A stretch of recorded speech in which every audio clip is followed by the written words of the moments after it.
I mean, that man and that woman are the parents of Milei. Buy my novel, Escape from the Village, from major booksellers online. Go to escapevillage.com. Subscribe to the Substack. Go to fountainheadforum.substack.com. Support the forum. Go to buymeacoffee.com/fountainheadforum. Thank you. Welcome to the party, pal. This is Fountainhead Forum 230. I'm talking to Lautaro Furundarena. He is in the province of Buenos Aires in a little town called Plaza Mato. We're going to analyze Milei's speech to the Congress on the 15th of September.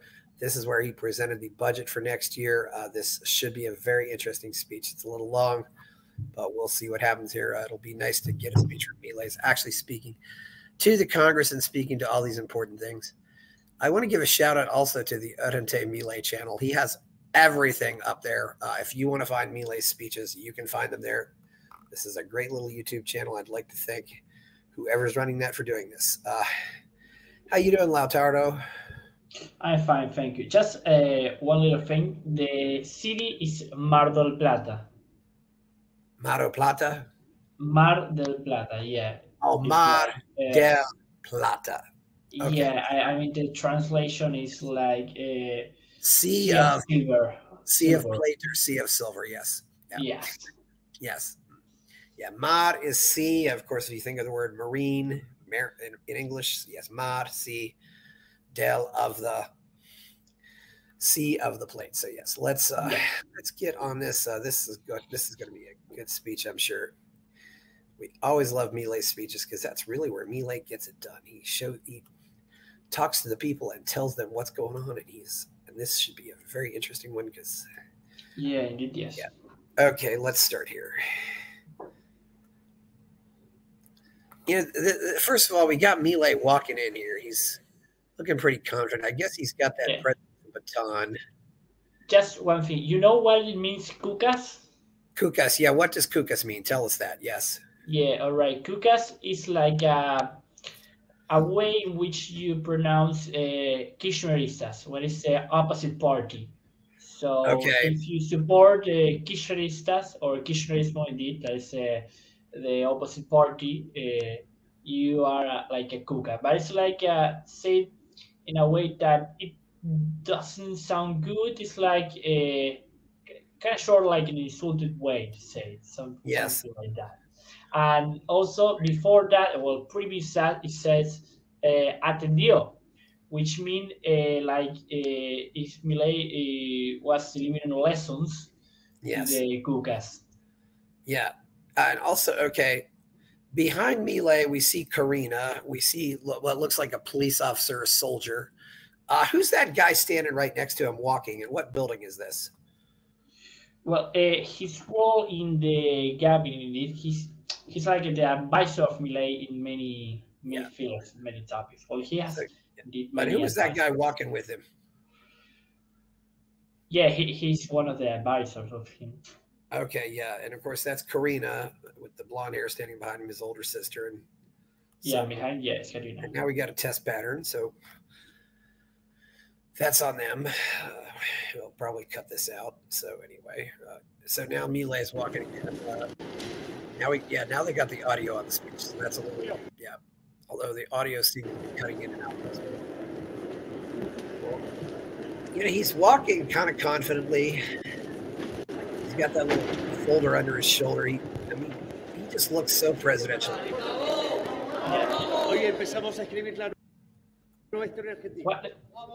Well, you hear what he said? What did he say there? He said, today we are going to start writing the history of our country. I love the confidence this man has. I think he can be humble, but I think he also realizes this could be really important. Yeah.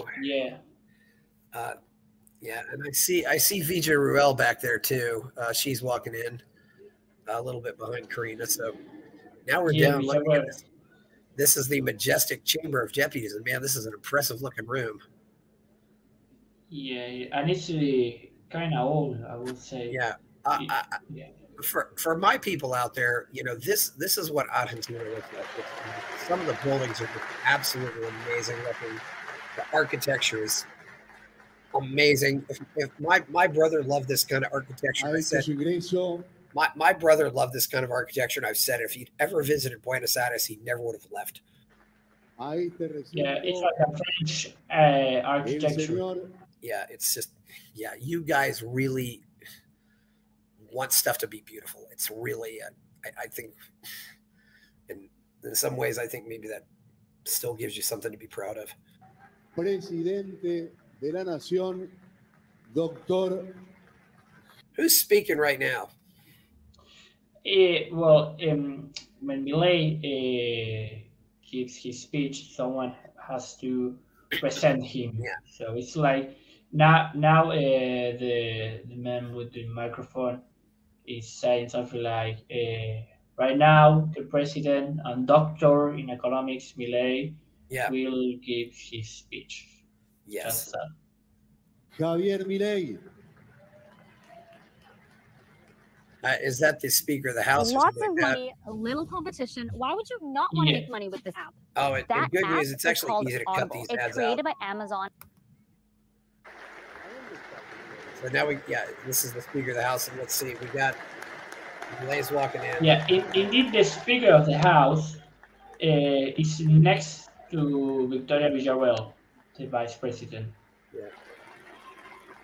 Yeah, we'll get back to Villarreal in a minute. Milei likes people. He really does. Yeah. I think he's just like happy Trump. to shake hands, happy to hug people. Yeah, he's like Trump because he likes to. Okay, who are these people? Shake. No, I don't have any idea. Perhaps they are important people of the politics. Yeah. Most of these people are probably pretty important, but some of them are more important than others. But behind the men, Bullrich. Behind the men, who did you just hug there with Bullrich? Sorry.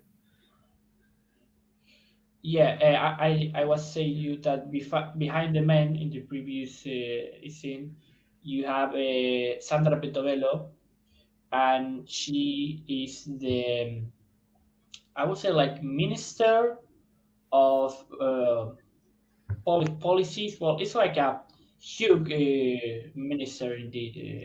He has many activities in the. Well, Sandra Petovelo. She has a strong background in the party and developed many activities in the government. Yeah, Sandra Petovelo. She's the Minister of Human Capital. Yes. Okay. Yeah.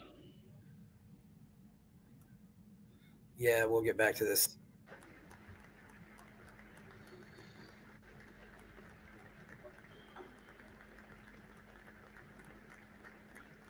Yeah, just that. I don't know who that guy is. Karina's always Luis Petri, the Minister of the Defense.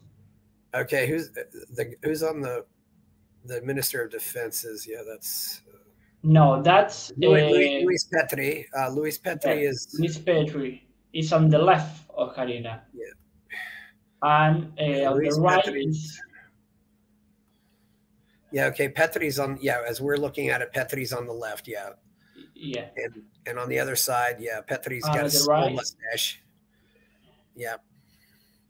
Yeah, and on the right you have Guillermo Francos, and he's the Minister of the Interior, I would think you say in America. Yeah. Francos is, I guess, what you'd call, the Ministry of the Interior. Yeah. Man, Petri, he's got a huge head. I can only imagine what it was like when his mom gave birth to him. Jeez.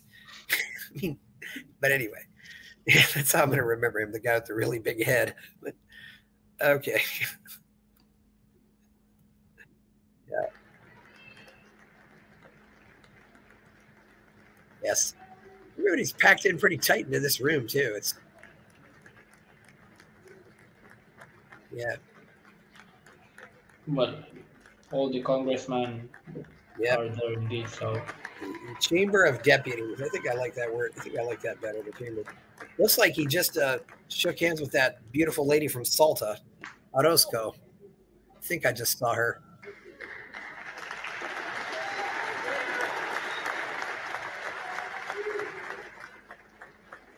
And he's shaking hands with who's up here? Yeah, he with the spur. Yeah, Espert. Yeah, Espert is in the middle there. Yeah. Older guy, and that looks. Is that Caputo on the left? No, it's not Caputo. It's Menem. He's the Speaker of the House. Yeah, Menem is the Speaker of the House. Espert's there. Who's the guy with the glasses?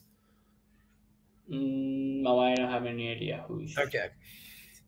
And we're getting over to Vija Ruel over here. Yeah, there she is, looking classy as always.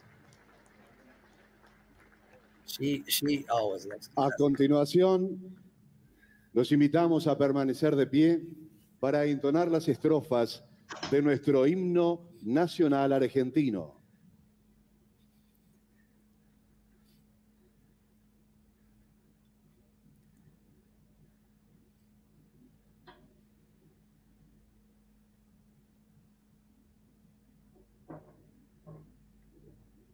I love this view. No glasses. Also, no glasses at all. No, I think that those men, the man and the woman, are the fathers of Milei, the parents in this. Did I possibly see Miriam Bregman in there too? Yeah, because indeed she is a Congress. Yeah, she is in the Congress.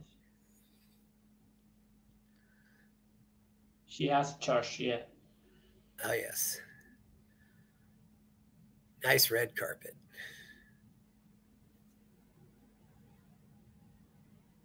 Okay, what's wrong with the sound?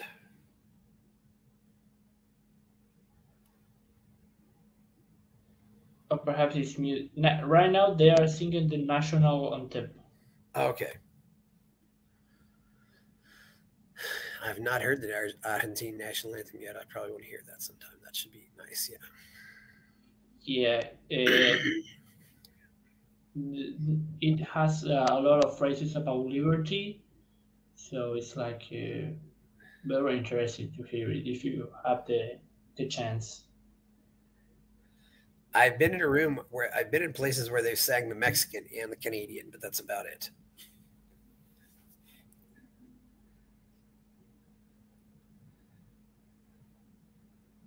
Is that Lilia right there? No, that's not Lilia. That woman is I can't remember the name. It was a candidate for the role of government of the state of Buenos Aires. She was candidate. Okay, yeah. I can't remember her name right now. Her name, yeah.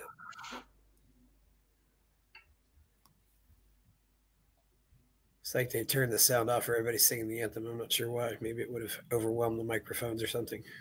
There's Bregman right there, right? Yeah. Oh, let me go back.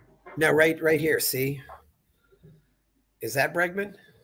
No. I mean, that man and that woman are the parents of Milei. Oh, okay. Those are Milei's parents. Okay, sorry. Yeah. Mrs. Milei, I'm really sorry I confused you with Miriam Bregman. I'm sure that would be offensive. Please accept my apologies. Yeah.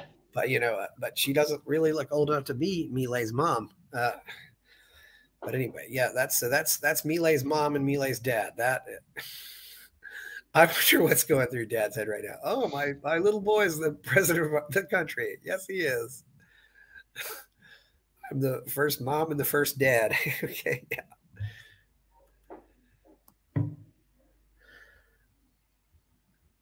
Didn't really see much of a resemblance either.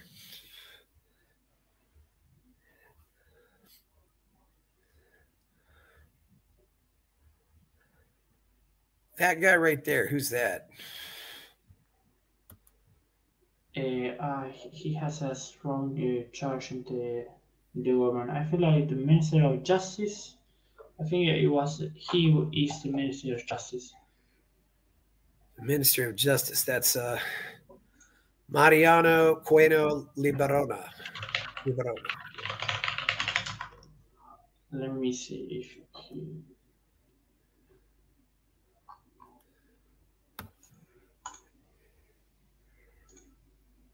No, I can't remember, but I'm pretty sure that that man. Okay, who are these guys? They could be like people of the party or congressman, but no, they are not congressmen. They are people of the party. Indeed, when Milei gives the speech of the budget, he invite a lot of people of the party. All the congressmen should be there also every year when the president gives the budget. Well, he wants as many allies as possible. Then we got a close up on Bullrich.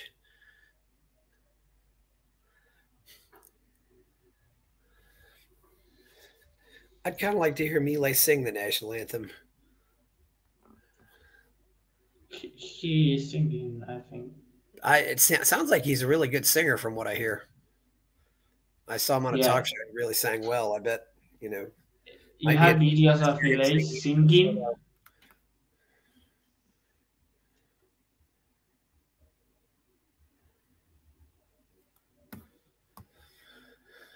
Yeah, just hear him sing the anthem solo. It's a... And if he's the lead singer of a Rolling Stone cover band, I want to hear him sing Paint It Black and some other songs.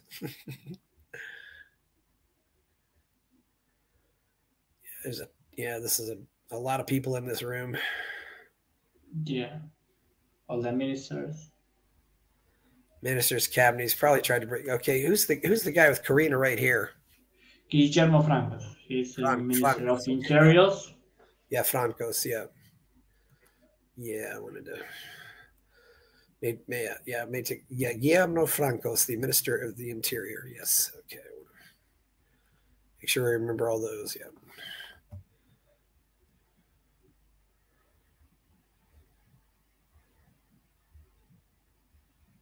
And next to the pedigree, you can see the Minister of Justice. Yeah. Pueden tomar asiento. Muchas gracias. Now you can see it now. Thank you very much. Hola a todos. Yeah. I wonder why they muted the sound for the... muted the sound for the anthem. That's kind of odd, it seems. Integrantes del Gobierno Nacional, integrantes de la Comisión de Presupuesto del Honorable Congreso de la Nación, diputados, senadores y dirigentes, tanto de la Libertad Avanza como del resto del arco político que hoy me acompañan. Y todos los argentinos que están mirando desde sus casas, buenas noches. Hoy estamos aquí para presentar un proyecto de presupuesto nacional que va a cambiar para siempre la historia de nuestro país, de manera que podamos volver a ser la Argentina grande que alguna vez fuimos. Like you said, we're forever changing the history of the country. I love this. Yeah. Mm-hmm. Después de años donde la clase política vivió poniendo cepos a las libertades individuales, hoy venimos aquí a ponerle un cepo al Estado. Este proyecto de presupuesto... We're going to put a restraint on the state. Yep, he's going into it now. Puesto que estamos presentando hoy aquí... What? If you hear the speech of Milei and you compare it with the speech of Ronald Reagan, you will see that they are like pretty similar. Yes. The speech of Milei is like the speech of Ronald Reagan. Yeah. In a way that both attack the state and the... Well, both attack the state and both claim that the freedom is the most important value of the man. So yes, and Milei, and as an American, I can tell you that Milei cut more government in 8 days than Ronald Reagan did in 8 years. Tiene una metodología que blinda el equilibrio fiscal sin importar cuál sea el escenario económico. Esto significa que, independientemente de qué ocurra con la economía a nivel macro, el resultado fiscal del sector público nacional estará equilibrado. Este blindaje fiscal abre una nueva página en nuestra historia. Hasta ahora de... Who's the guy with the beard way over on the left? I think that he's like the vice speaker of the house. Okay. I really don't know. Or perhaps he's the president of a special commission of the deputy chamber, because next to Menem, Menem is the speaker of the house. Next to Menem is Spur, and Spur is the president of the budget commission of the deputy chamber. Mm-hmm. And they've all got their hands together on the table. It's kind of interesting to watch. Vigerel's got her fingers locked. The two guys kind of got just their fingers are touching. I don't know if that means anything, but I watch for stuff like that. Desconocida. A partir de ahora, la Argentina será solvente, con la consecuente baja del riesgo país, de la tasa de interés y, en consecuencia, el aumento de la inversión, de la productividad, del salario real y, en definitiva, la caída de la pobreza y de la indigencia. De hecho, no puedo dejar de comentar que estamos hoy aquí, en esta misma casa, donde en diciembre del año 2001 fue declarado y aplaudido durante la presidencia de Adolfo Rodrigo. What happened in 2001 with Rodrigo? Well, in 2001 we have, if you put play, it will say it, but we have one of our biggest crises in Argentina. Yes. And the president, De la Rua, should take a helicopter to escape because the riots in the street were huge, were amazing. But I don't know what he will gonna say about Rodrigo Sá. So, yep. A casa llena y en medio de enorme algarabía, el default de la Argentina. All right, yeah. Ese default que fue well, he said when in 2001, with the president of Rodrigo Sá, we claimed to the war that Argentina will not be able to pay his debts against the war. So, well, it was a default indeed. Yeah. Festejado y aplaudido de pie por la totalidad de la clase dirigente, sería el comienzo de un ciclo populista que ha destruido la Argentina. Algunos se preguntarán por qué estoy yo hoy aquí esta noche, si en general quien suele presentar el presupuesto nacional en el Poder Ejecutivo que propone al Congreso es el ministro de Economía. Decidí hacerlo personalmente por dos razones. So usually the economic minister does this, but Milei's doing it? Yeah, Caputo. Well, 1 week ago, Caputo received a prize in New York. Yeah. For being the best Minister of the Economy of the year. Yes, and they just pan the camera over to Caputo right now. Oh, and by the way, conference organizers in America, Caputo also speaks English. So if you probably can't get Milei, but definitely try to get Caputo at your conference. Maybe he'll come and speak to you. Caputo and Mondino are definitely two people you'd want to try to get to speak at your conference if you can't get Milei. And they both speak English. Primero, porque soy economista. Yeah. Yeah, I don't know. Does Vigerel speak English? I still don't know. Who? Vigerel, does she speak English? I think yes. I think that she speaks English and French, but I'm not pretty sure. But I think yes, that she speaks English. I know she definitely speaks Japanese, so that's but that's a different language. But yeah, in Argentina, if she speaks Japanese, she probably will also speak English because English is like a second language that every Argentina learn. Yes, well, Japanese is much more of an adjustment than going from a European language. So yes. Además, estoy orgulloso de eso.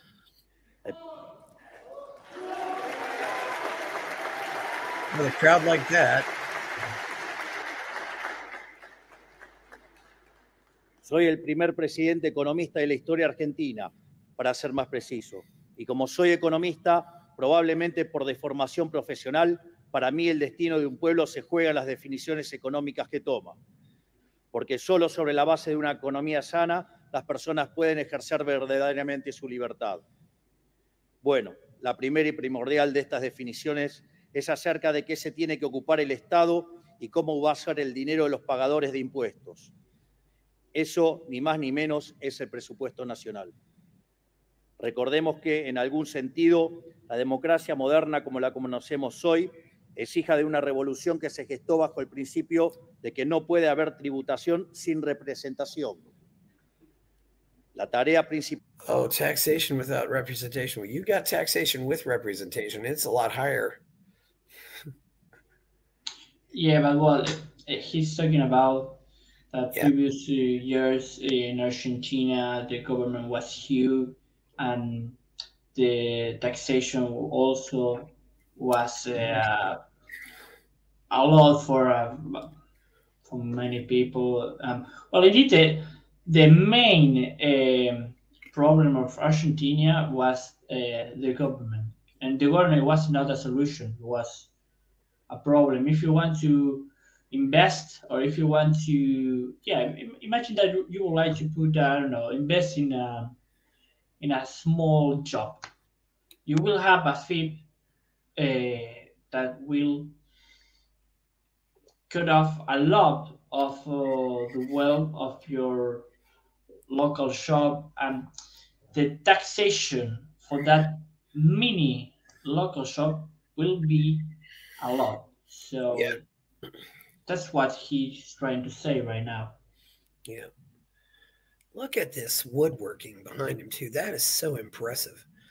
I mean, it's an art form. It's really amazingly beautiful. The woodwork behind him, it's amazing. Principal de esta honorable casa, para lo que fue pensada, es establecer un presupuesto nacional para definir qué hace el Estado con el dinero de los pagadores de impuestos. La segunda razón por la cual me estoy presentando hoy aquí es porque vengo a proponer un proyecto de presupuesto diametralmente distinto a lo que nos tienen acostumbrados. No solo distinto, sino el más radicalmente distinto de nuestra historia. Y he aprendido de primera mano que a más profundo el cambio, mayor tiene que ser el esfuerzo empeñado para pelear por él. Yeah, the deeper the change, the greater the effort. He's basically saying, this is going to be radically different. Yep. Oh, he's got his glasses on now. He's reading, yeah. Por eso estamos aquí hoy, porque el presupuesto nacional no es solo una ley más, es la ley de leyes, es la hoja de ruta bajo la cual ordenaremos las prioridades de nuestra gestión en la presente hora nacional. La piedra basal de este presupuesto es la primera verdad de una administración pública sana, una verdad que durante muchos años ha sido relegada en Argentina, el déficit cero. Lo primero que hay que entender es que cuando los gobiernos quieren gastar y gastar compulsivamente y no les da el margen para seguir subiendo impuestos, como ocurre en la Argentina, la única forma de pagar la cuenta es pidiendo plata prestada o imprimiéndola en el Banco Central. He's basically saying, if you keep spending and spending but don't want to tax, you have to borrow. Or print money. Yeah. That is in Argentina worse because we have a huge inflation. Indeed, we almost have like an hyperinflation. And right now your inflation's pretty much stabilized. I mean, it's what, 3% or something like that when it was. I mean, if Milei hadn't been elected president, would we be talking, $1 and getting 4,000 pesos or, Yeah, perhaps. Yeah. Right now, yeah. I mean, nowadays we have like 4% inflation monthly.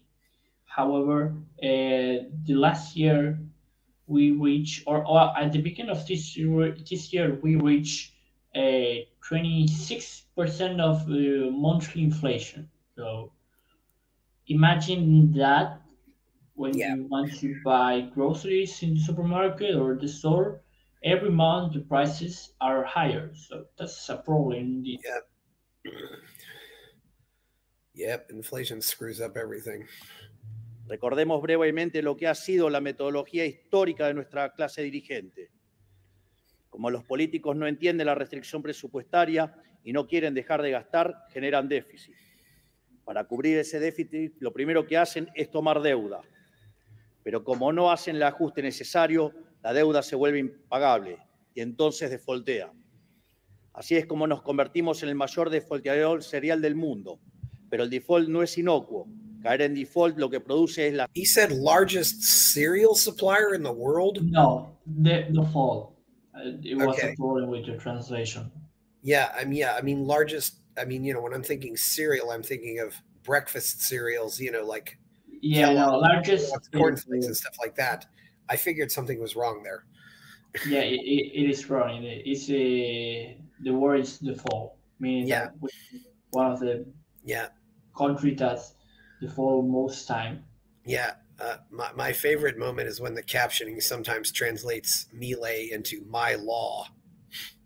But anyway, which is what, you know, the words Milei, yes, that is my law, but yeah. La ya famosa en Argentina, fuga de capitales.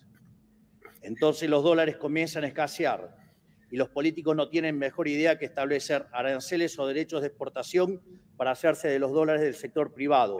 Y por el otro lado, establecen controles de capitales para intentar... Has he gotten rid of the export tariffs yet or not?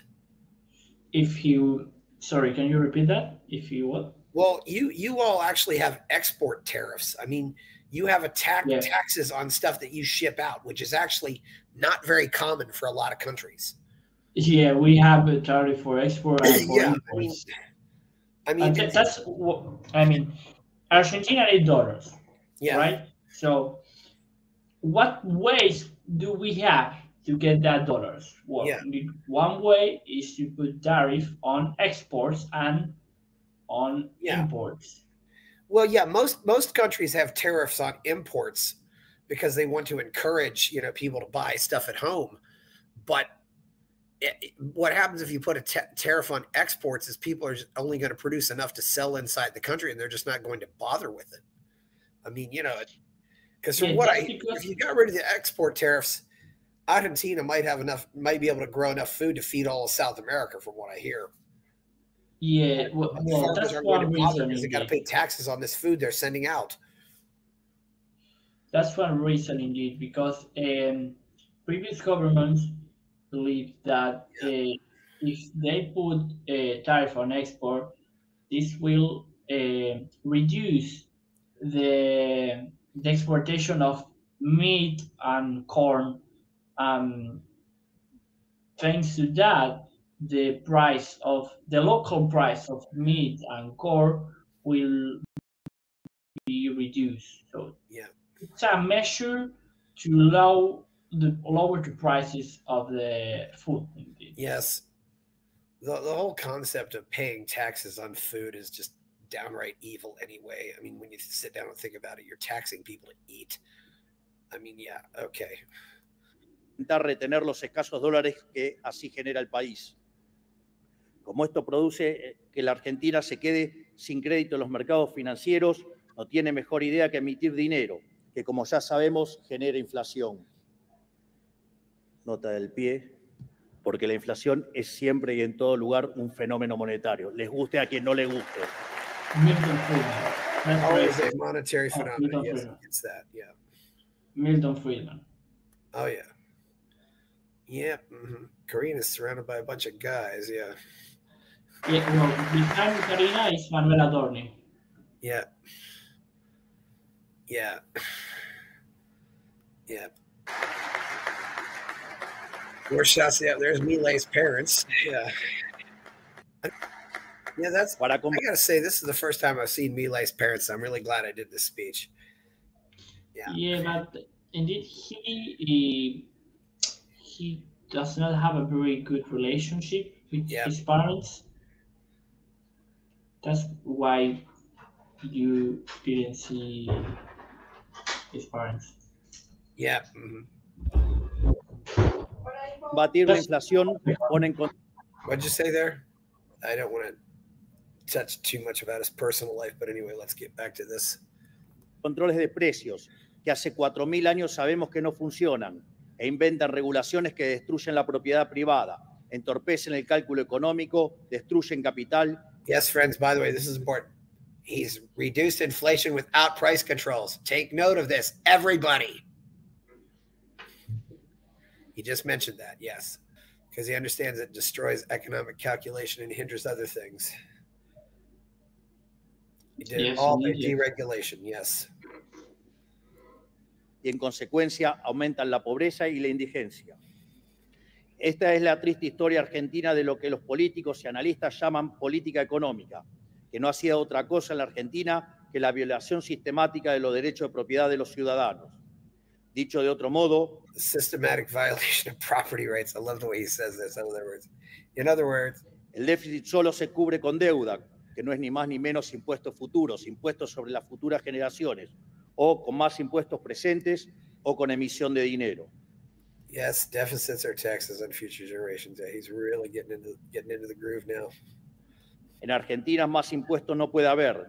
Es el país con mayor cantidad de impuestos del mundo. Y si a eso le sumamos que el 50% de la actividad económica es informal, la presión impositiva formal en Argentina ronda el 60%. Un verdadero disparate para un país que necesita desesperadamente acumular capital. Una vez descartada la posibilidad de subir impuestos, la otra forma de solventar el déficit es con deuda, es decir, cargándole a las generaciones futuras el despilfarro de hoy.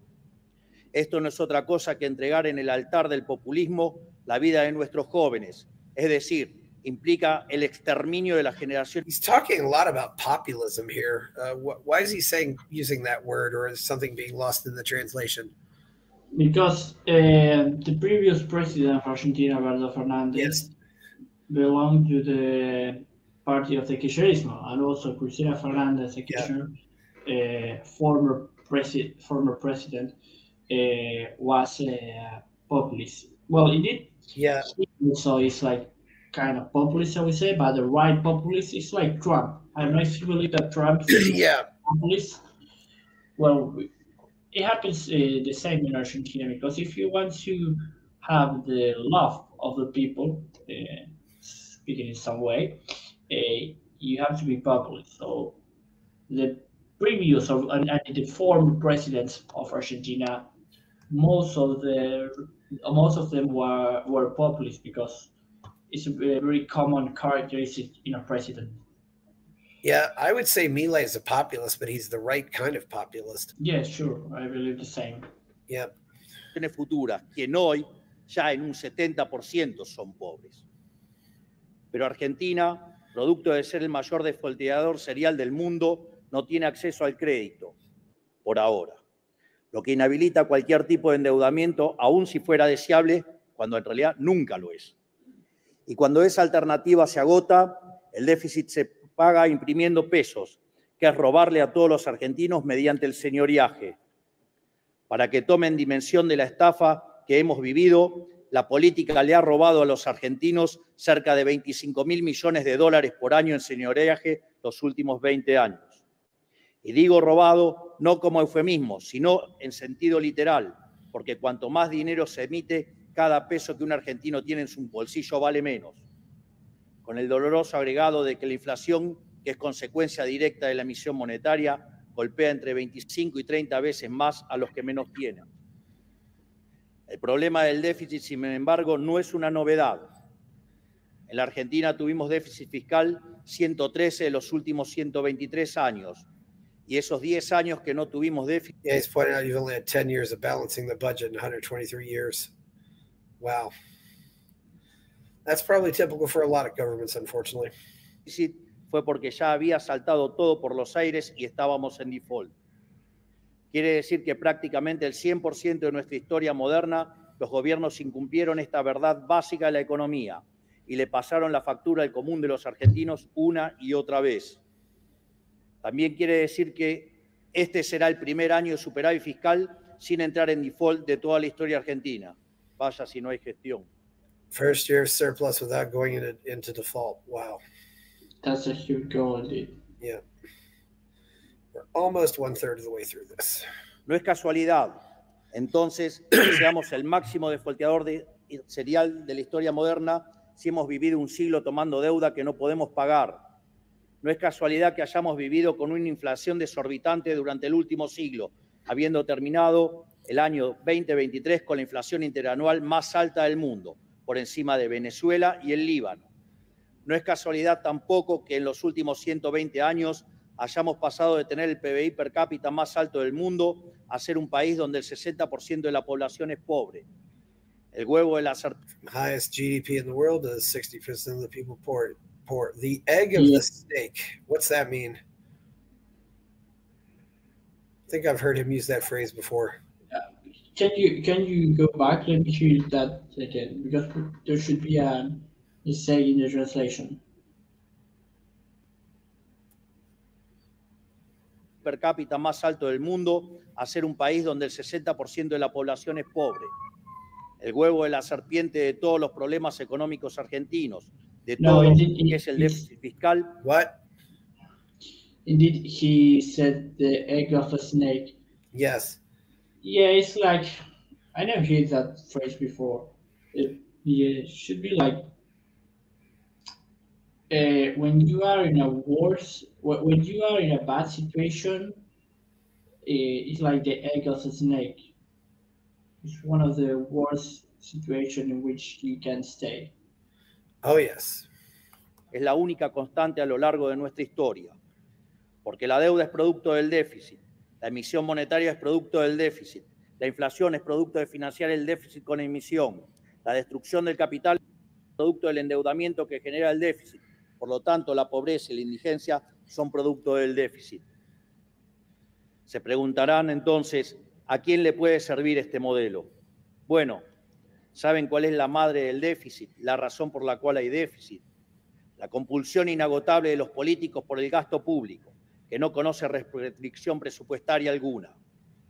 Porque es solo gastando plata que no es suya que pueden hacer negocios para ellos, sus clientes y sus amigos. Jazz Friedman decía que no hay peor forma de gastar que el gasto estatal, porque hay 4 maneras de gastar dinero. Gastar el dinero propio en uno mismo, gastar el dinero... Yeah, he mentioned Milton Friedman there, just talking about how spending is the worst way to spend. Dinero propio en terceros, gastar el dinero ajeno en uno o gastar el dinero ajeno en terceros. Y como uno no conoce las preferencias ajenas ni es responsable del dinero ajeno porque no sabe cuánto costó conseguirlo, la peor forma de gastar dinero es gastar el dinero de otros en otros, que es precisamente el gasto del Estado. Hoy, algo que tiene que quedar claro de una vez y para siempre, no hay nada, pero nada, más empobrecedor para el común de los argentinos que el déficit fiscal. Y no hay nada, pero nada, que enriquezca más a los argentinos que a los políticos que el déficit fiscal. Este es el triste papel que el gasto público juega en el modelo de la casta. La política... Talking about how deficits benefit the caste and hurt everybody else.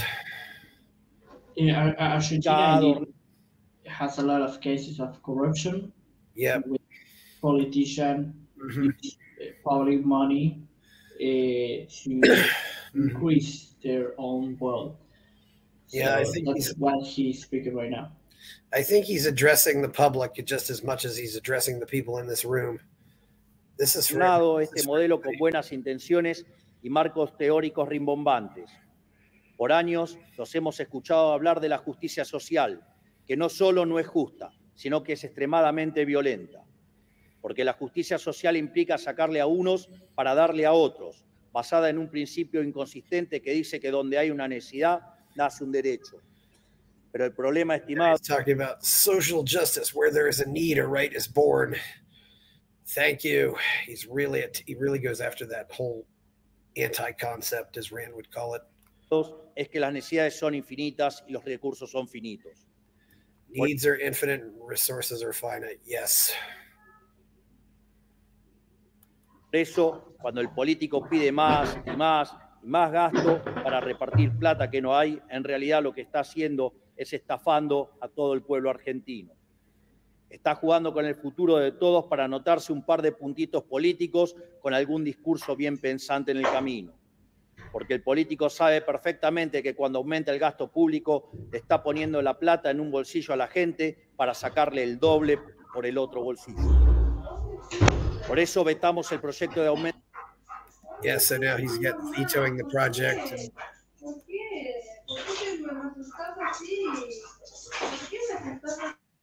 he's talking about vetoing the project and doing some other things here. And I noticed Villaruel and some other people both took drinks there for a minute. Del gasto público que sancionó este Congreso, y por eso vetaremos todos los proyectos que atenten contra el equilibrio fiscal.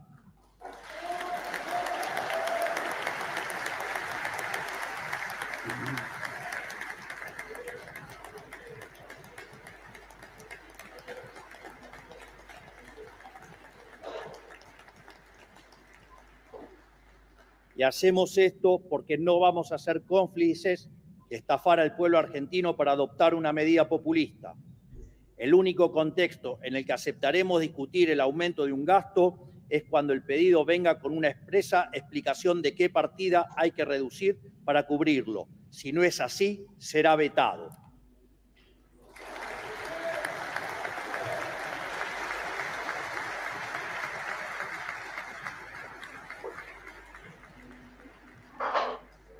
Esto, que debería ser una verdad de perogrullo, parece un sacrilegio dicho en esta casa, lugar de donde han salido la totalidad de las medidas populistas que han arruinado este país.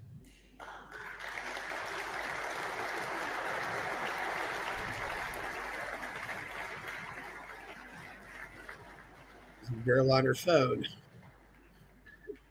Lo paradójico es que siempre salen con enorme apoyo, porque es una regla tácita de la política argentina que cuanto más voto tiene un proyecto en el Congreso, peor es para la sociedad. Así lo han vuelto a demostrar en esta casa. The more voices a project has, the worse it is. It's like, yeah, it's like, this is really great stuff. Because the majority of the congressmen was part of the Kirchnerismo. And the Kirchnerismo, well, is a party that supports, government spending in useless things, indeed. Yes. Casa en las últimas semanas, porque ellos tienen algo muy claro, que pesa más que cualquier perjuicio que le pueda infligir a la sociedad. Saben que si se termina el déficit, a muchos se les termina el negocio.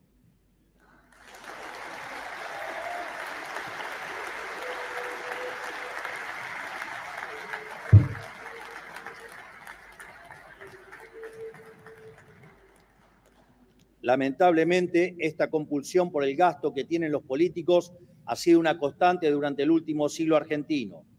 Desde 1901 hasta la fecha hubo 22 crisis económicas en la Argentina. 20 de esas 22 se caracterizan por un déficit fiscal alto o directamente extravagante, lo cual generó una profunda... 22 crises and 20 of them were fiscal deficit crises, yeah. Yeah, that's pretty strange. Yeah, in Argentina, we had seven crises, I would say, or a huge amount of inflation.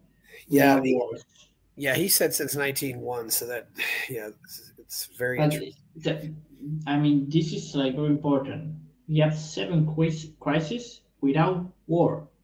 Yes. I mean, countries like Japan or Germany or the United States, those countries have crises. But with war, Argentina has it without war. Yep, as in without war, yes.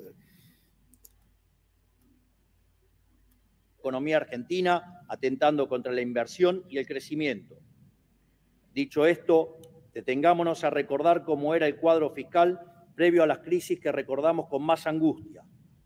En la previa al Rodrigazo, el déficit fiscal era de 14 puntos del PBI, acercándonos a las crisis del 80. Mentions the Rodrigazo. That's it was a crisis in Argentina in which we had superinflation.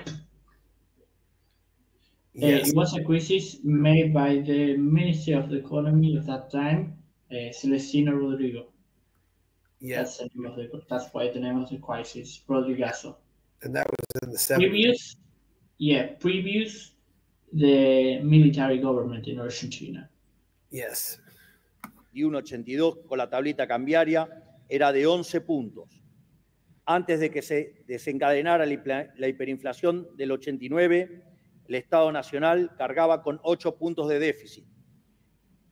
Y detrás de uno de nuestros últimos traumas nacionales, la crisis de la convertibilidad del 2001 y 2002, teníamos un déficit de 7 puntos del PBI. The convertibility crisis of 2001 and 2002. What's that? Well, Argentina during the 90s, we have a convertibility system in which 1 peso value was valuated in $1. So 1 peso, Yes. $1. Imagine that. And in the course of 21 and 22, we have to stop with this convertibility model because the only way in which we can support this economic model was taking more and more debt. So it was a trouble in which, well, like Milei is saying right now, this was one of the biggest crises in Argentina history. And we have a deficit of 7 points of the GDP at that time. Yes. Yes, there was a time when the $1 got you 1 peso, but now $1 gets you about 900 pesos or more. More, 100, no, 1,200. Yes, it's a lot. En este recorrido se ve un claro patrón. Además de la persistencia de los políticos por gastar la plata que no tenemos, cada vez el país tiene una menor resistencia a la distorsión fiscal. Cada vez que las crisis estallan con menos déficit y se preguntarán ¿por qué ocurre esto? Ocurre porque habiendo abusado de todos los mecanismos de financiación del déficit que existen, tanto los argentinos como los mercados cada vez nos dan menos crédito. Esto quiere decir que cuando abordamos el cuadro de situación heredado, no estamos hablando únicamente del masazo del 2023, sino del efecto acumulado de un siglo entero de crisis recurrentes. También quiere decir que si no lo solucionamos ahora, si no damos esta pelea de una vez y para siempre, la solución será cada vez más cuesta arriba y pronto se convertirá en una tarea casi imposible. Bueno, la política, en economía y en la vida misma, uno no elige con qué cartas jugar, uno juega con las que le tocan. Los tontos ignoran la realidad, los necios la niegan, los que apuestan al éxito la aceptan y la resuelven. Fools ignore reality. Yes, I love that. Who's the guy with Caputo?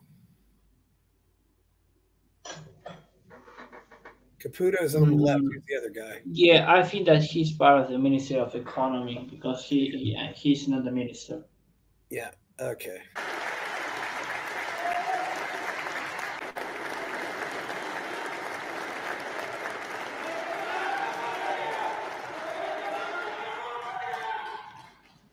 La mano que nos tocó a nosotros no fue ni más ni menos que la peor herencia de la historia, tanto en materia fiscal y monetaria como en múltiples dimensiones de la vida social argentina. Heredamos un déficit consolidado de 15 puntos del PBI, de los cuales 5 puntos pertenecían al Tesoro y 10 al Banco Central, más que en cualquiera de estas crisis que acabo de mencionar. Pero algunos que dicen ser economistas, que viven de olvidarse cosas a propósito, salen todos los días en televisión haciendo la cuenta que vivíamos en Suiza. Para ponerlo en números palpables, ajustar el déficit de 15 puntos del PBI implicó que hiciéramos un recorte del gasto de alrededor de 90.000 millones de dólares, que no es otra cosa que decir que le estamos devolviendo a los argentinos ese dinero. O sea, no exageramos cuando decimos que hemos hecho el ajuste más grande de la historia de la humanidad. Por eso no me deja de llamar la atención que dirigentes de todos los colores y banderas nos acusen tan seguido de no tener gestión. A ellos yo les... A lot of people, yeah, a lot of people indeed, yeah. A lot of people indeed said that Milei is not prepared to be president because that is the first charge that he has in the politics. Yeah. Well, previously he was a deputy, of course, but before that he does not have a past in politics. So Yes. that's why many people said that he was not prepared for the charge. Yeah, I'm noticing he's talking about often of not having management of those sons. I'm not sure what that means. It's interesting. The Peruvian currency is called the sol, which is the sun. Yeah. But if you can go back, I can hear it again. Yeah, let's go back a little bit. Yeah, I'll go back about 25 is there. Yeah. De dólares. He also says 9. Que no es otra cosa que decir que le estamos devolviendo a los argentinos ese dinero. O sea, no exageramos cuando decimos que hemos hecho el ajuste más grande de la historia de la humanidad. Por eso, no me deja de llamar la atención que dirigentes de todos los colores y banderas nos acusen tan seguido de no tener gestión. A ellos yo les... No, I mean, the word sons should be erased over there. Yeah. Yeah, well... Because he said of those, and well, after that, immediately happens the applause. But the word sons should be erased over there. Yes. Mm-hmm.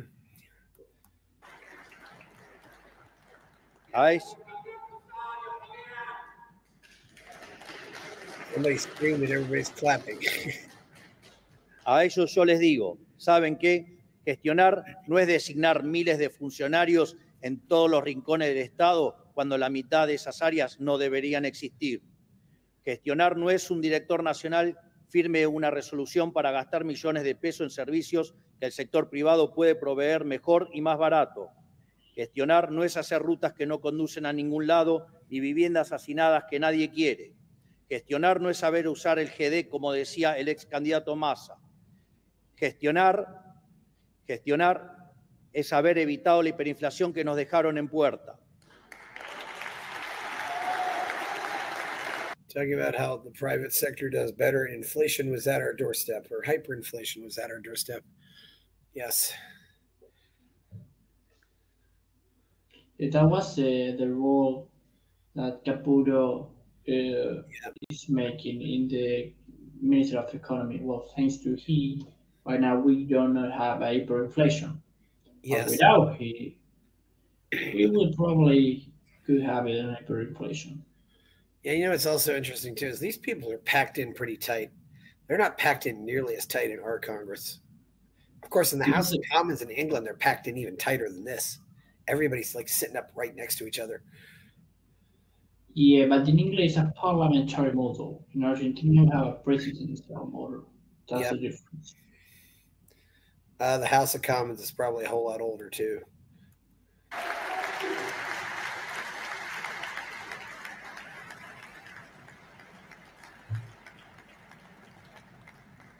Gestionar es sanear el balance del Banco Central y desactivar la bomba de deuda que heredamos. Gestionar es reducir el gasto público de la manera que lo hicimos, en el tiempo récord que lo hicimos, y sin haber abandonado a los sectores más vulnerables de la sociedad. Gestionar es haber aprobado la reforma legislativa más grande de los últimos 40 años con 37 diputados y 6 senadores. Motivo por el cual también agradezco mucho a aquellos que nos han acompañado en todas estas acciones de leyes. Yeah, he's referring to 37 deputies and 6 senators. He really doesn't have that many people on his side, I get. Still, that's La Libertad Avons, I believe he's referring to.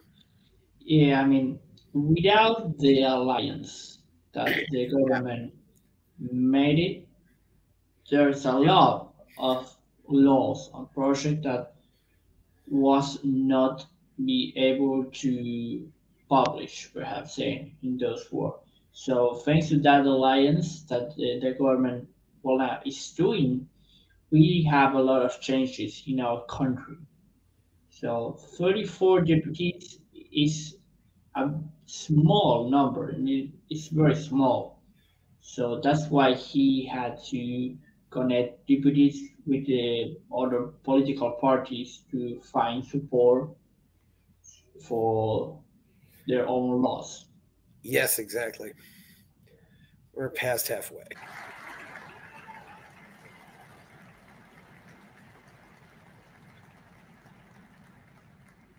Gestionar es echar los 31.000 ñoquis que hemos echado en estos primeros 9 meses. Gestionar es aprobar. What is gnocchi? He's getting a lot of yeah, Ganucci. What is that? Well, it's like a pasta. Well, in Argentina, we say gnocchi. Yeah. To a public functionary that has a job in the government, but indeed does not work. Imagine that you are sitting out in your desk doing nothing, and you got a salary for that. You are a gnocchi in the Argentina war. Yeah, we cut back to Milei's parents. I don't know. Are those other people Milei's family too, or not? No, I don't have any idea of that. Maybe they're distant relatives. I don't know. I assume family would be the family, but it's hard to say.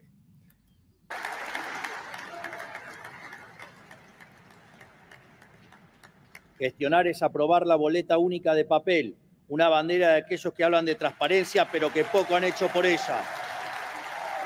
He's really getting a lot of applause right now. He's talking about transparency again. Yeah. Yeah. I think I've seen one or two guys in this audience without a tie. You people dress up for stuff like this, which doesn't surprise me.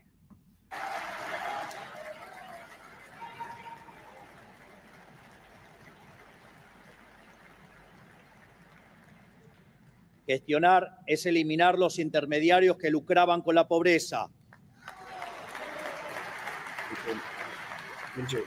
Intermediaries who profit from poverty. Yeah, he's talking about those now. Yeah, more applause. Wow. Gestionar es haber eliminado los piquetes y llevar más de 4 meses sin corte de calle en el AMBA. 9 months without a street block. Yes. Yeah, that's true history because in Argentina, previous years before, yes, the capital city was a mess, a chaos, because the riots block all the streets of the city. Yes, and as again we want to stress, as I've stressed many times in this program, there are so many like open spaces where you can go protest in Buenos Aires. In fact, you can go down to the Plaza de Mayo, right in front of the Casa Rosada, and you can protest there. Just stand on the grass or the sidewalks or the walkways and just protest. You're not blocking any cars at all, and you're right outside Milei's house there. So many places you can protest and do it without interrupting traffic. It's truly a beautiful city in that sense. But they want to interrupt the traffic. What? I mean, the people that assist the protest want to block all the streets because they want to create a bad situation, not only for the government, but also for the people of the city. Is it a safe bet to say that Bullrich has probably done that in her past? I bet she has. I could be wrong, but she's smiling now. No, she's smiling because that was an idea of her. Yeah. Yeah, but she was involved with Montoneros though, so she's got an interesting history, definitely. But yes. Yeah, sort of. I think this is the only time I've seen her smile.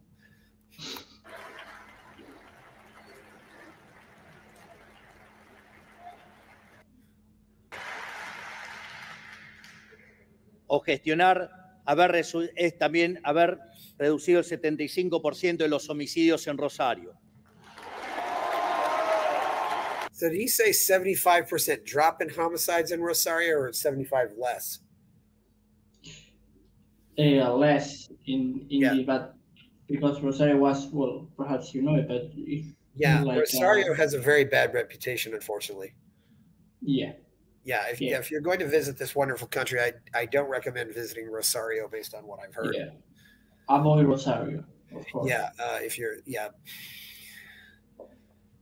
So I'd say, there are plenty of other beautiful places you can go to. But yes, it's of course, it's funny. In America, crime is still very much a local thing. It's not really a national thing. It's much more, you'd see more of the provincial governments or the city governments dealing with crime, but it sounds like down there it's much more of a national issue. Rosario was like perhaps New York. Yeah. Before I can't remember the name of the mayor of New York. That he's very famous. Giuliani. The former mayor of New York City. Yeah. He's a Republican. Giuliani. Yeah, you're talking. Yeah, Giuliani. Yeah, that one. Yeah.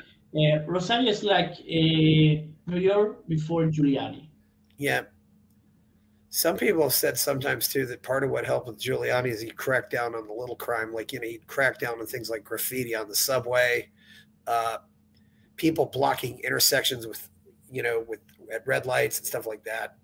Sometimes it's the belief that if you take care of the little crime, the big crime will take care of itself. But oh well.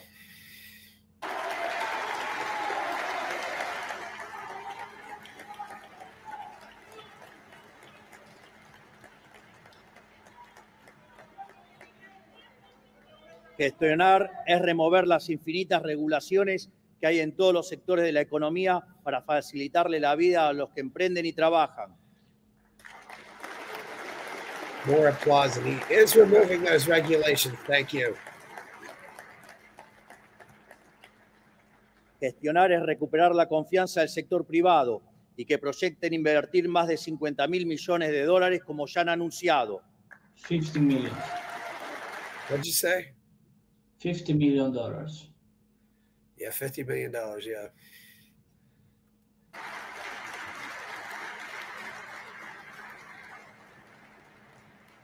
En definitiva, gestionar no es administrar el Estado. Gestionar es achicar el Estado para engrandecer a la sociedad. Managing is shrinking the state to magnify society. I love this.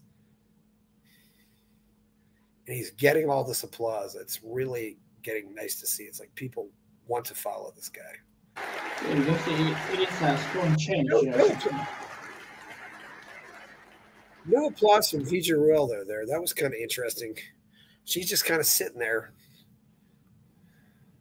Well, right now, we don't know, but estamos resolviendo en un año el desastre que nuestros predecesores, por acción u omisión, generaron durante más de 120 años. Así que cuando los responsables del fracaso nos acusan de no tener gestión, los llevamos en el pecho con orgullo lo que estamos haciendo. Yeah, notice Vija Ruel wasn't applauding, but the other two guys were, yes. Pride in what we're doing.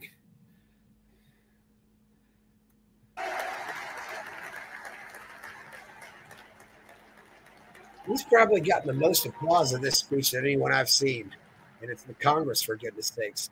Sin embargo, el gigante desafío persiste. Y ahora tenemos que hacer valer el titánico esfuerzo realizado por todos los argentinos y darle sostenibilidad para el futuro. Por eso hemos decidido que parte de nuestro legado sea cambiar para siempre la metodología a través de las cuales se elabora el presupuesto.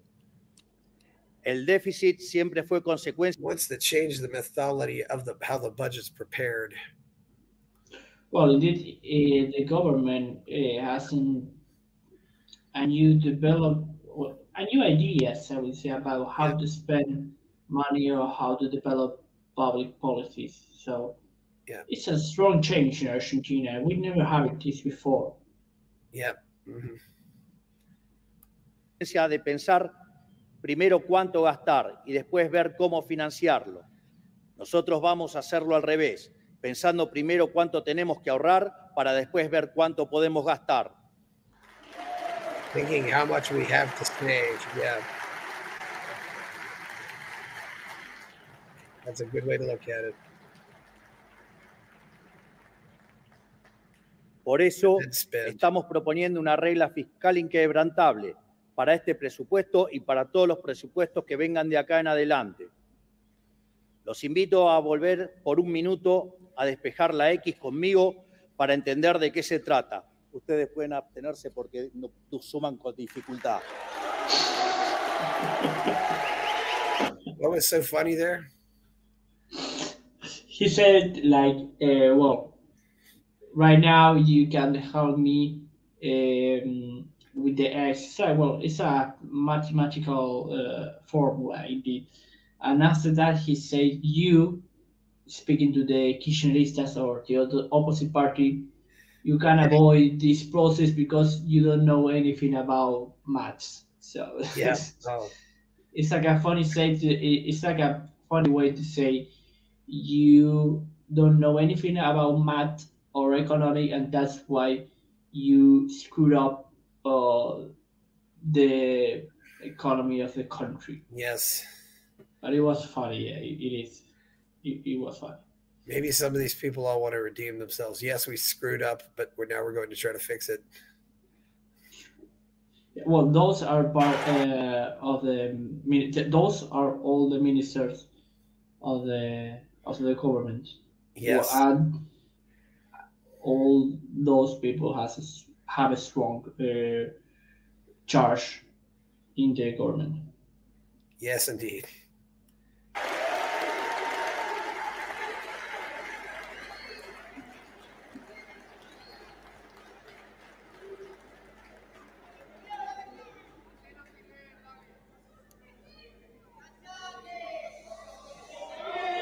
Shut up, instead. What's going on now? The opposite party is singing songs about that he should shut up. Oh, okay. Yeah, they don't seem like they're happy. No.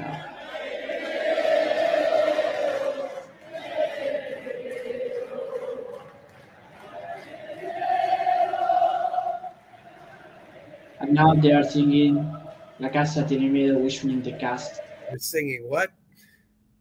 Right now, the party of Milei, or the deputies and senator of Milei, are singing La Casa Tiene Miedo, which means the cast is afraid. Yes, La Casta tiene. La Casta tiene. Miedo. Yeah, the cast has fear. Yes. Yeah. Okay. That's. I didn't know it was a song now. And he's just smiling. He's always smiling. It's like he loves this. He was smiling like that during the debates. Mirá que yo lea o no, vos seguís sumando con dificultad, Martínez. Whether I read or not, you continue adding with difficulty. Yes, this is getting fun.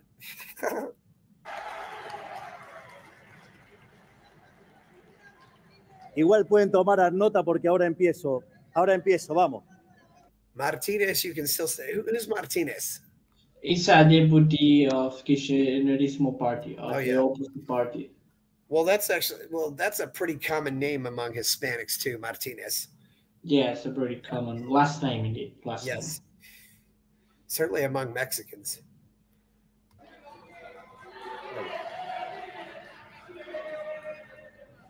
Villarreal was playing with her clothes there a little bit. It means she's a little nervous, I'd say, but you know.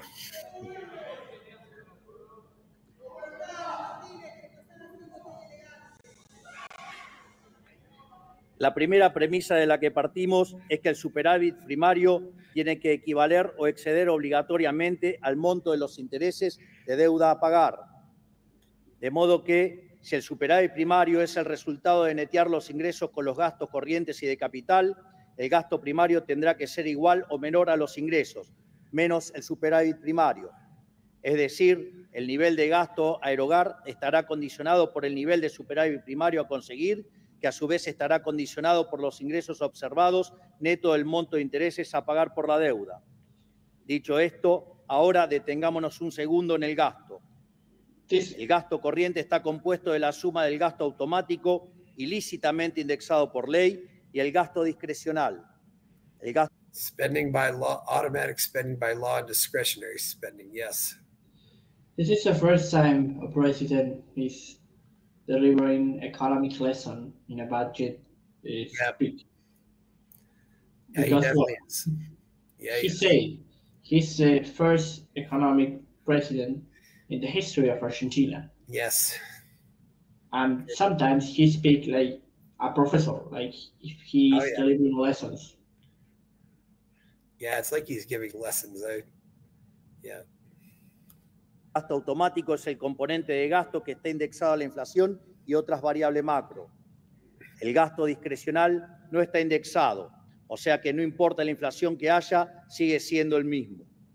Bajo este nuevo esquema que estamos proponiendo, si los ingresos son mayores a los estimados, el gasto automático podría aumentar en línea con los ingresos, pero el gasto discrecional se mantendrá congelado.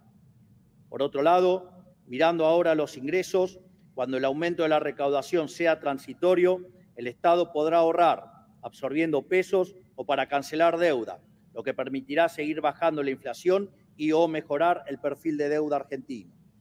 Y si el crecimiento económico es permanente y en consecuencia el aumento de los ingresos es estructural, el Estado va a poder devolverle a la sociedad esa mayor recaudación en reducción de impuestos, tal como nos hemos comprometido. Por otro lado, si la economía no crece y los ingresos son menores a los estimados, caerá también el gasto automático y reduciremos el gasto discrecional tal que igualmente se alcance el déficit cero. Por lo tanto, esta vez será el sector público y no el privado el que absorberá los efectos de las perturbaciones que sufre la economía. En resumen, nuestra metodología presupuestaria va a lograr 3 objetivos inéditos. 1. Va a blindar el equilibrio fiscal para siempre, terminando con el castigo de la deuda y la emisión. Va a obligar al Estado a hacerse cargo y a absorber los efectos de las perturbaciones en la economía. Y para cuando haya mejoras permanentes, como serán los años venideros, va a obligar a devolver el exceso de recaudación a la sociedad a través de la reducción de impuestos. Esto quiere decir que, de mantenerse esta metodología de acá en adelante, no solo podremos ir reduciendo impuestos, sino también el tamaño del Estado, que es la verdadera presión impositiva. Quiero volver a repetirlo para que quede claro y no haya dudas. Esta metodología que estamos presentando en el presupuesto nacional blinda el resultado fiscal, sea cual fuera el escenario macroeconómico. No importa qué suceda con la economía, no importa si nuestras estimaciones están bien o mal, sea cual fuera el escenario económico, el resultado fiscal estará siempre garantizado.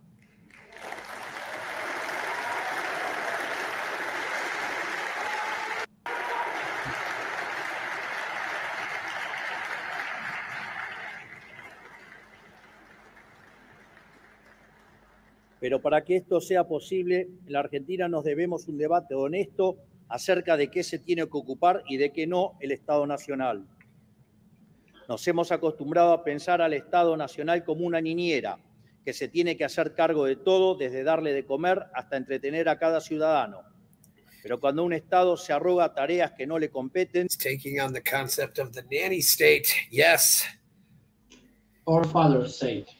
Yes, yeah, the nanny state, which is like somebody you hire to be a mom, which is what we say in America. I don't know what they call it in Argentina. You know, like if a husband and a wife hire usually a young woman to take care of the kids. Termina por incumplir las responsabilidades fundamentales que sí le corresponden. Así llegamos a un Estado que, en el afán de cumplir todos los supuestos deseos de sus ciudadanos, no pueden cumplir ni por asomo sus obligaciones básicas. Así es como llegamos al 50% de pobreza, al retorno del analfabetismo, tasas de criminalidad siderales, un entramado energético que no soporta 4 días de calor seguidos, fuerzas armadas abandonadas y sin capacidad de respuesta, una justicia trágicamente lenta y hospitales públicos sin insumos que no pueden curar a nadie. Mientras tanto... It's talking about public hospitals without supplies, military that cannot respond, you know, police that cannot take care of things. Well, in Argentina, we have public health. Oh, yeah. It's a problem indeed, because Milei said indeed, the hospital don't have indeed any supplies or vaccines, or without supplies, you can help anybody. So right now, that's the state in which hospitals are. I suppose you have a system of public hospitals and private hospitals down there. Yeah, we have both. Most of the people go to private hospitals. That's the way it is in that's the way it is in Mexico and other places. Yep. Se dilapidaron miles de millones de pesos en recitales a los que iban 300 personas, medios públicos al servicio de los militantes, rutas que no conducían a ningún lado y se pasaban el día promulgando leyes que oscilaban entre ridículas, inútiles y nocivas. Talk about deregulation, everybody claps again.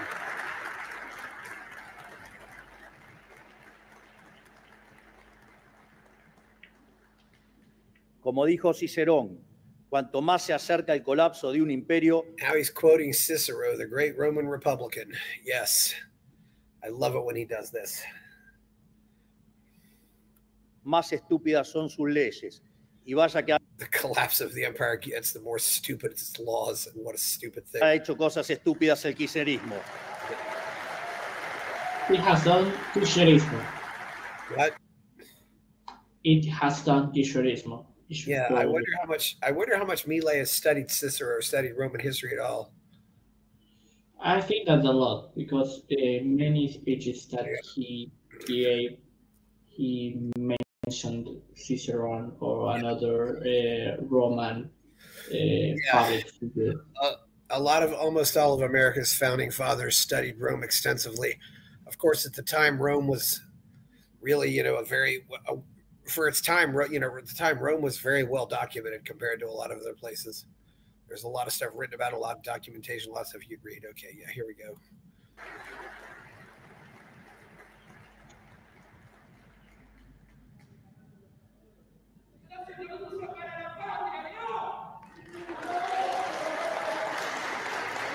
Y lo peor de todo, nos dejó un sistema en el que el 70% del gasto público se va en gasto social de distinto tipo. Esto que durante años... 70% of public spending goes to social spending. Yes, that is a problem. Ha sido aclamado como un éxito para todo el arco político, no indica otra cosa más que una tragedia humanitaria, porque significa que más de 20 millones de argentinos no se pueden sostener por sus propios medios si no es con la ayuda del Estado, ayuda que se fondea robando a una parte de la sociedad con los impuestos. Si alguien cree que esto es algo deseable, déjenme decirles que están equivocados.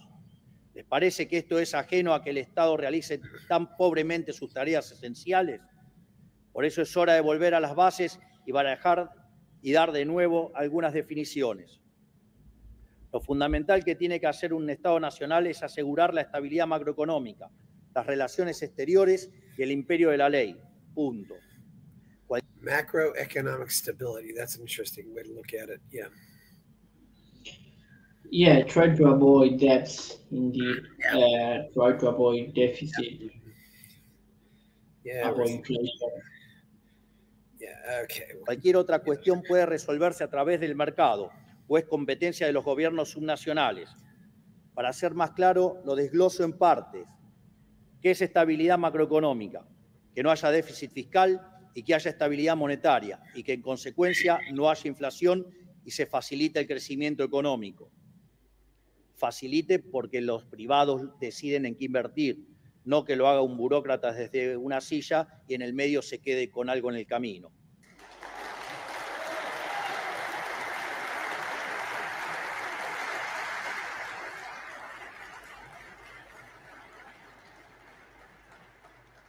Es más, y que al no haber inflación no haya distorsión de precios y que en consecuencia las personas, las familias y las empresas puedan recuperar el cálculo económico, la capacidad de proyectar y en definitiva recuperar su futuro. ¿Qué es el imperio de la ley? Seguridad para proteger a los ciudadanos de posibles ataques de otros a su vida y a su propiedad. Justicia para dirimir imparcialmente los conflictos entre ciudadanos y castigar a quienes infringen la ley.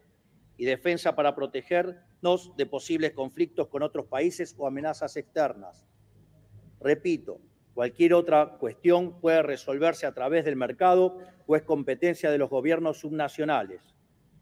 Tiene que entenderse de una vez que no es tarea del Estado interferir en el proceso económico. No creemos en la política económica contracíclica y de ningún tipo. Creemos en la libertad, en los derechos. He wants the state to stay out of the economy, basically. Yeah. It also he's saying the main duties of a state. Yeah. Why the self-defense against other countries or against citizens. Yeah. Be one of the duties of the state because, well, last Milton Friedman said he cannot find a method in which the private sector take the role of self-defense against other countries or taking the role of the police. So that's why Milei said that. Mm-hmm. Yeah, it also sounds like maybe he wants to take some things from the national government and return them back to the provincial governments too, but we'll see how that works out. Derecho de propiedad y en que los precios se expresen libremente. Si el ciclo de la economía es genuino, esto es, si es de origen real, el Estado no tiene nada que hacer más que garantizar la estabilidad macroeconómica y el imperio de la ley.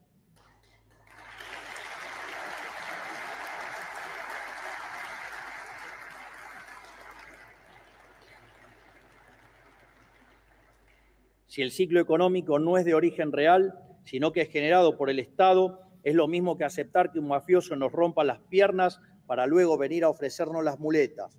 No queremos las muletas del Estado, queremos vivir en libertad, no queremos que nos rompan las piernas.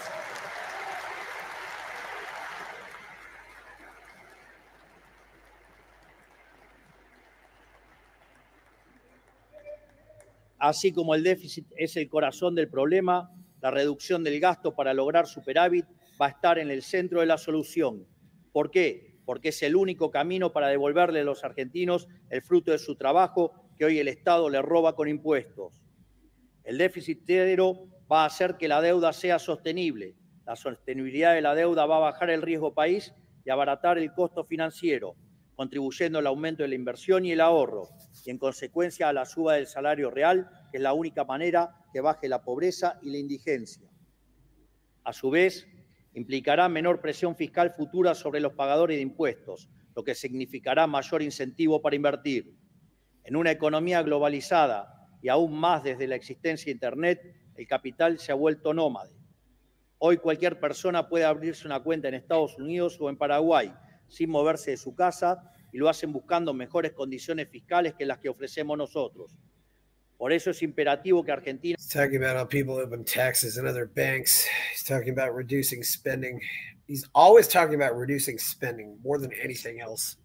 Yeah, and let me be clear in something. In Argentina, if I want to pay something in Amazon, perhaps, or in internet or Netflix, whatever, if I want to make a payment with my credit card, an online payment, I have to pay 60% of the price in taxes.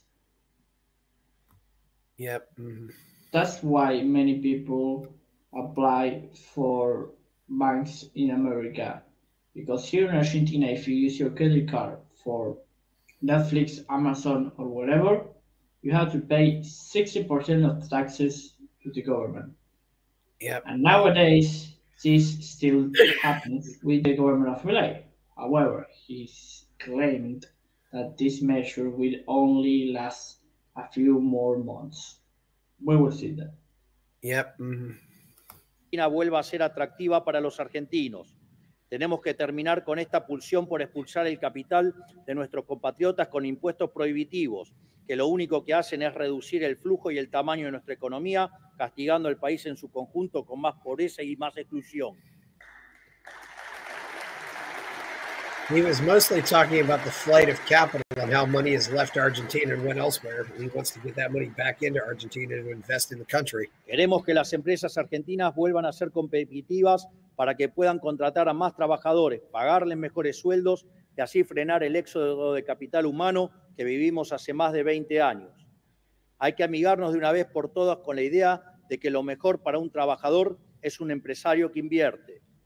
Pero la única forma de multiplicar la cantidad de empresas es dejándoles de meter la mano en el bolsillo y liberándolos del infierno de regulaciones, permisos y costos altísimos que tiene el... Freeing businesses from the hell of regulations. I love it when he says stuff like that. la actividad privada en la Argentina. Para llegar a este punto, nos hemos propuesto el plan de reformas estructurales más ambicioso de toda la historia argentina, el cual inició con el decreto 630-23, siguiendo con la aprobación de la ley de bases sancionada por este Congreso y continúa con todas las desregulaciones que anunciamos a diario, sumando los proyectos de ley que seguiremos enviando a este Congreso. Gracias a esta mega reforma del Estado que hemos emprendido, estaremos alcanzando niveles de libertad económica similares a los de Alemania, Francia o Italia, en menos de un año de gestión con viento y marea en contra. Y vamos en rumbo firme y decidido a ser el país más libre del mundo, porque la libertad nos traerá prosperidad y nos hará grandes de nuevo.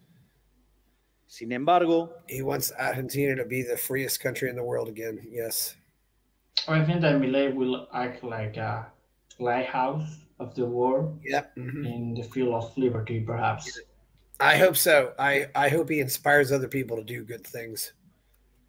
Incluso si todo saliera como pensamos, esta guerra que llevamos adelante contra el gasto público y el costo argentino se pelea en todas las dimensiones del Estado y también en las jurisdicciones provinciales y municipales.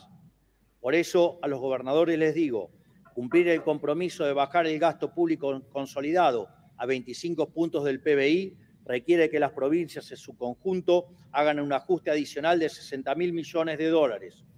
Nosotros ya hemos cumplido nuestra parte del acuerdo. Ahora faltan ustedes. Los argentinos a lo largo y ancho del país saben perfectamente bien que por cada peso que dejen de gastar las provincias y los municipios, se lo podrán devolver en bajas de ingresos brutos u otras tasas. Si cumplen con este mandato popular, los argentinos de bien estarán agradecidos. Pero déjenme decir que hay algo que estoy seguro que los argentinos no van a permitir, y es que cuando el Estado Nacional elimine o baje un impuesto, ustedes quieran subir los suyos. No va a caminar. Los argentinos son un pueblo rebelde y cansado de las avivadas de los políticos. Estamos viviendo un momento bisagra en nuestra historia. No lo subestimen. De hecho, pivotal moment in history. Says people are getting tired. They're ready to rebel. Do not underestimate. It almost sounds like he's bringing out fighting words here. Or he's basically saying if they don't go along with Milei, they might get voted out. I don't know if that'll work, but what do you think? Yeah, I think like for many years, politicians believe that people are stupid. Yeah. And now Milei said that people indeed are smart, so they vote with conviction than the politicians. Yes. But well, knowing that politicians stole money for many, many years. So right now Milei is saying that don't underestimate people because they are not stupid. Yes.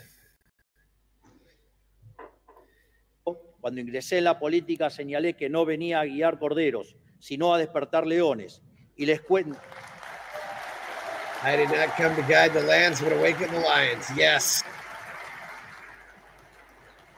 That's Milei.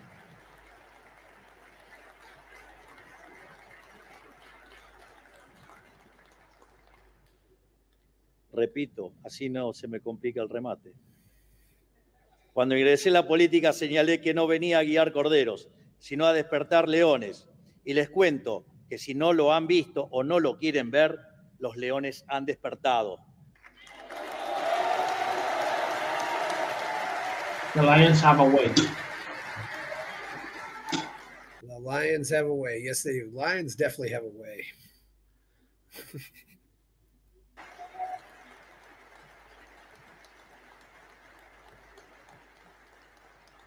Por último, I saw my favorite lady. Wait a minute. Hold up. Despertado.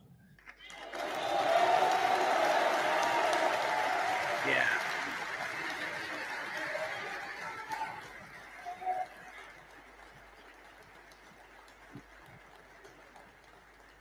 Yeah, there's a Roscoe. Yeah, Amelia Roscoe. She is awesome on the in the yellow. Yeah, there, yeah. And there's also Juliana Santillán. Maria Amelia Orozco. Yes, that is, Yeah, she's given some good speeches. She's definitely La Libertad Avanza. Yeah, she's got some big earrings on. Por último,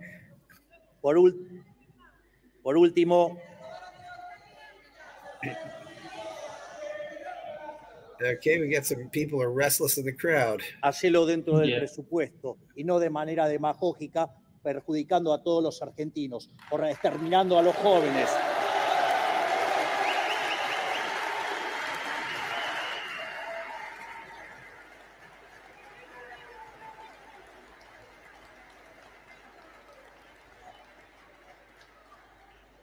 Por último, quiero hablarle a los integrantes de este Congreso.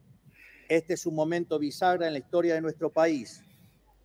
No aparecen seguidos momentos donde se pueda cambiar el curso de la historia. Si fuera fácil, no estaríamos hoy en donde estamos. Por eso tenemos la oportunidad, más que la oportunidad, la obligación de aprovechar este momento. Porque recuerden, cuanto más nos sumergimos en el fondo del mar, más que nadar para salir a flote. Pero el único camino hacia el... Where we dive to the bottom of the swimming sea, the more swimming to get afloat. Yes.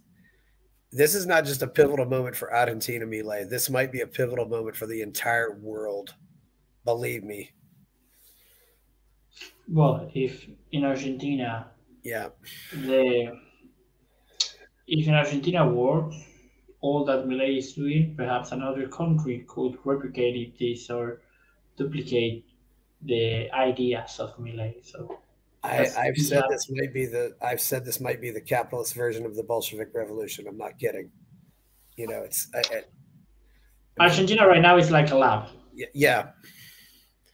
If it works, it could be something huge all over the world. But right now it's like a lab.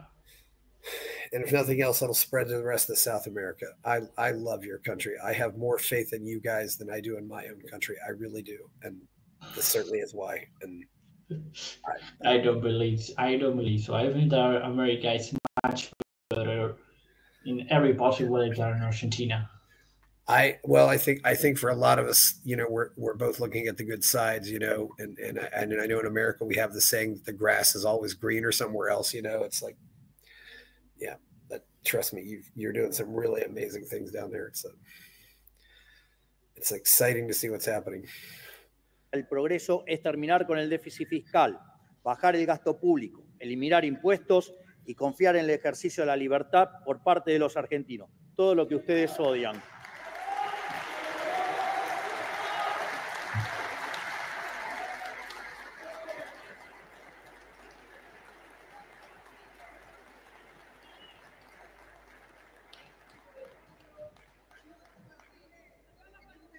Si hacemos las cosas bien, vamos a vivir en un país con estabilidad económica, donde planificar un proyecto de vida, formar una familia o emprender para tener un negocio rentable va a volver a ser una realidad.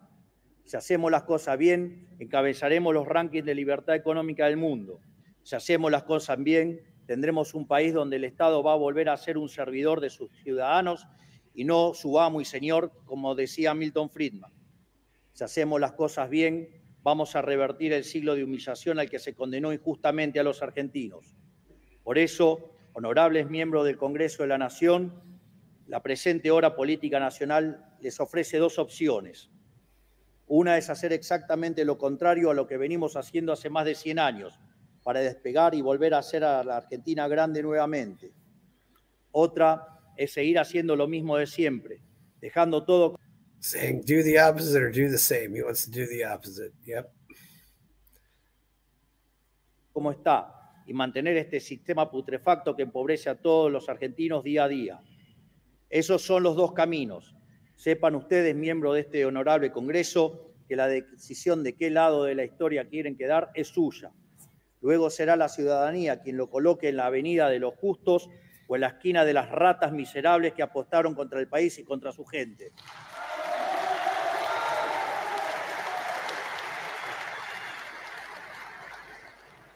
You know, I mean, it's very funny see the woman at the bottom of the video. Para finalizar, the sign language.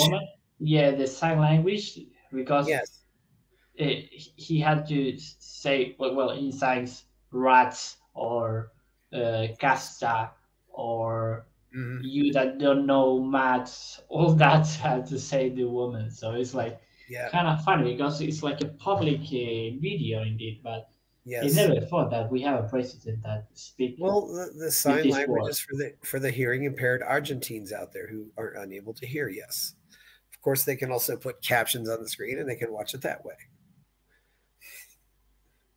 You know, it almost looks like Vijarel's been praying during this whole thing, the way she's been holding her hands like she's saying a prayer. Maybe she is saying a prayer, praying that this all works out well.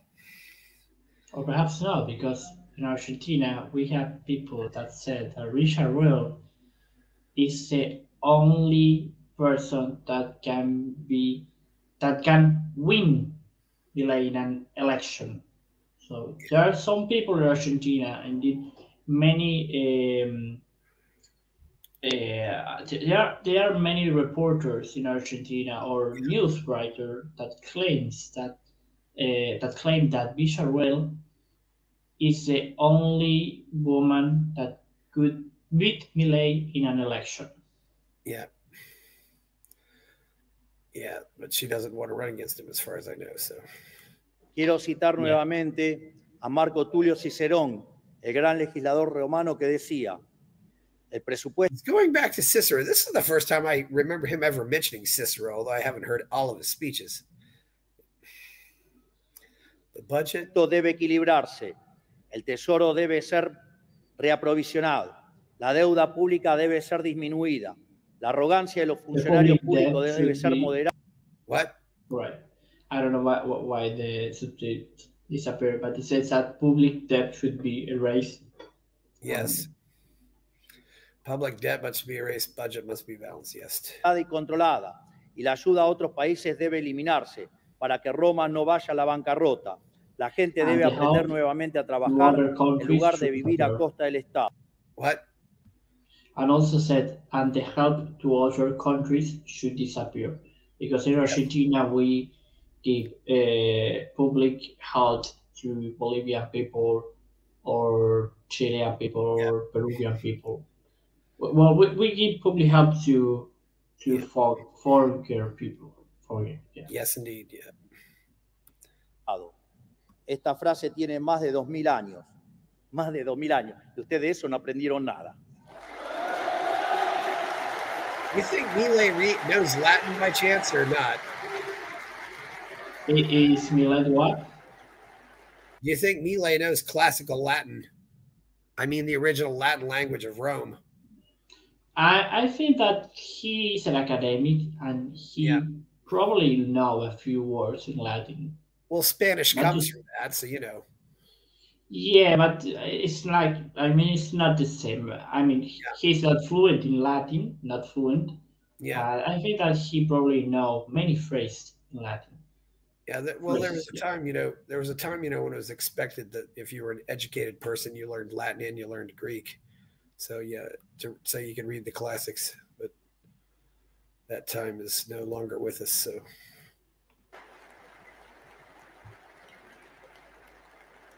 Been a good speech. Confío en que este honorable Congreso Nacional debatirá el proyecto de presupuesto nacional con la responsabilidad y la seriedad que nuestra situación actual requiere. Que Dios bendiga a los argentinos y que la fuerza del cielo nos acompañe. ¡Viva la libertad, carajo! ¡Viva la libertad, carajo! ¡Viva la libertad, carajo! Muchas gracias. He's got the crowd going. I love it. Oh, he knows how to play the crowd. It's so awesome to watch that.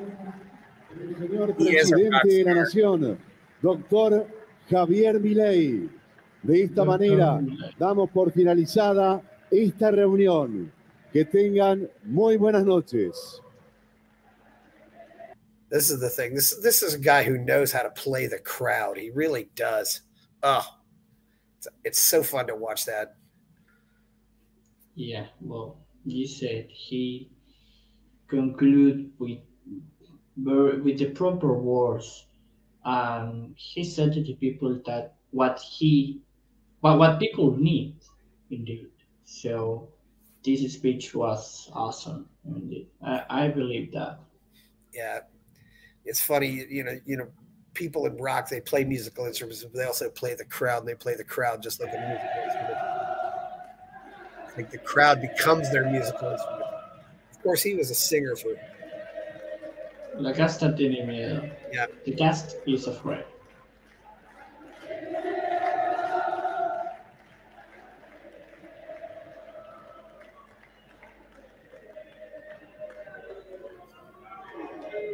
I would really love to find some video. Por el artículo I would really love to find some video of Milei with his rock band, by the way. I would love to see that. I mean, I don't know if there's anything out there like that, but that would be super cool. Yeah. Anyway, this has been a good speech. It was a long one, but it was definitely worthwhile. You have anything to say before we go, Lautaro? It's been good having you back on here. Yeah, thank you, Chris. Lautaro, It's always a pleasure. Thank you. Yeah. Well, this speech is a proof that Argentina perhaps could reach his potential. Well, I believe that if Milei continue making stuff good, Argentina could develop a huge levels of, indeed, could improve the economy, the security, the education, the public health, or the health indeed. As I said, I said before, Milei could be the lighthouse of America and perhaps the lighthouse of the world with liberty and freedom politics. Well, you know, people around South America already knows who he is. You know, I was talking to a Venezuelan in town a few days ago, and I showed him my poster. It says, "Hey, look at this," and he knew exactly who that guy was. And you know, he was from Venezuela, but you know, so that was pretty wild. You know, people. I mean, he's definitely become a celebrity all over South America, so that's good to know. Yeah. So, thank you very much, Chris, for having me here. Yeah. And well, we are in touch for the next occasion or situation about Milei. Yeah.